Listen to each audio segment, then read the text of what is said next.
केंद्रीय गृह मंत्री अमित शाह ने पत्रकार परिषद सीधा जशों ત્યાં संदर्भ में पश्चिम बंगाल 32 राज्य और केंद्र शासित प्रदेशों में 20वें स्थान पर है और CAGR इसकी 5.74% पर सीमित रह गई। सेवा के क्षेत्र में वृद्धि के मामले में सिर्फ 5.8% रह गई। विकास दर और 28वें स्थान पर 32 राज्यों में है। राज्य के स्वयं के राजस्व की वृद्धि में, राज्य की आय की वृद्धि में 2011-12 और 19-20 के बीच लगभग 31 राज्यों में से वो 16वें राज्य पर हैं।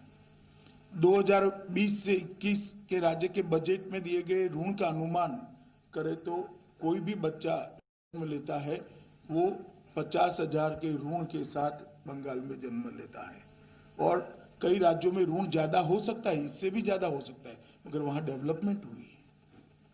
रोड के किलोमीटर कम हो रहे हैं, गड्ढे में खड़क सड़क है या सड़क में गड्ढा है मालूम ही नहीं पड़ता है, बिजली की क्वालिटी खराब है। तो ये ऋण क्यों बढ़ रहा है? डेवलपमेंट करने के लिए कोई ऋण ले तब तो मैं समझ रहा हूं। मित्रों, प्रत्यक्ष विदेशी निवेश में बंगाल की हिस्सेदारी 2011 में भी 1% ही थी। इसमें कम से कम कटौती नहीं हुई है, नीचे नहीं गया क्योंकि नीचे जगह ही नहीं है। 2020 में वो 1% पर भी रहा है, बहुत बड़ा अचीवमेंट है क्योंकि नीचे कोई आंकड़ा ही नहीं बचा है। PSC के लिए राष्ट्रीय मानकों की दृष्टि से पब्लिक हेल्थ सेंटर प्राथमिक स्वास्थ्य केंद्र में 58% कम है। CSC कम्युनिटी हेल्थ सेंटर इसमें 36% की कमी है। अस्पताल में 1000 लोगों की बेड की संख्या में स्थिति बेहद निराशाजनक है।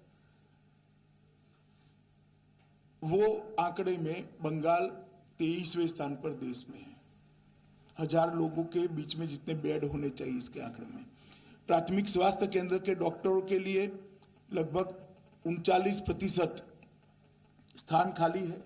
स्पेशलिटी और सर्जन के लगभग 87% स्थान खाली है, 87% स्थान खाली है।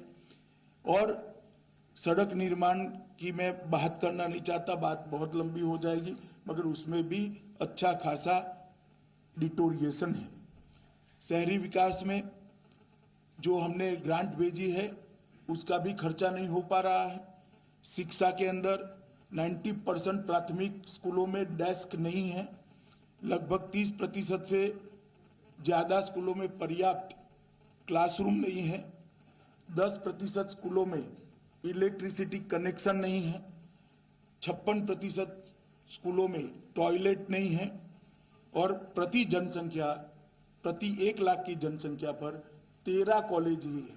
13 डिग्री कॉलेज है जो देश में बंगाल 32 स्थानों में से 28वें स्थानों पर है। ये बंगाल की शिक्षा का हाल है। इस सब में कहीं पर भी नंबर 1 नहीं आता है।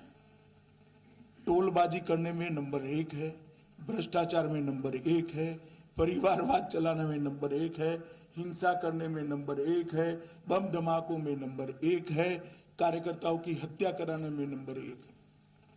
जो बंगाल कभी नंबर 1 पर दिखाई पड़ता था, आज कहीं पर भी 20 के ऊपर नहीं दिखाई पड़ता है।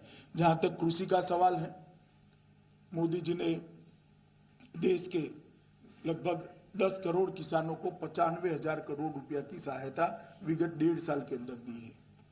10 करोड़ किसानों को 95,000 करोड़ की सहायता बंगाल के एक भी किसान को नहीं मिली क्योंकि वो सूची ही ममता दीदी नहीं भेजती। मैं बार बार ये विषय को उठा रहा हूं और बार बार इसलिए उठा रहा हूं कि चुनाव के पहले कम से कम गरीब किसान का पैसा मत रोकिए। आप क्या बिगाड़ा है उसने आपका?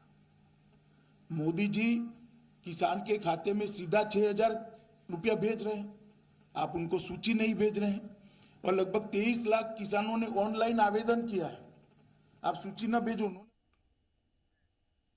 तो पश्चिम બંગાળમાં પ્રવાસનો બીજો દિવસ અમિત શાહ ત્યાં પહોંચ્યા હતા। પરિસ્થિતિ શું હશે અને અત્યારની પરિસ્થિતિ શું થઈ ગઈ છે પશ્ચિમ બંગાળની તે પણ તેમણે પ્રેસ કોન્ફરન્સ દ્વારા તમામ લોકો સુધી આ અંગેની માહિતી પહોંચાડી। આ સાથે બુલેટિનમાં હાલ બસ આટલું।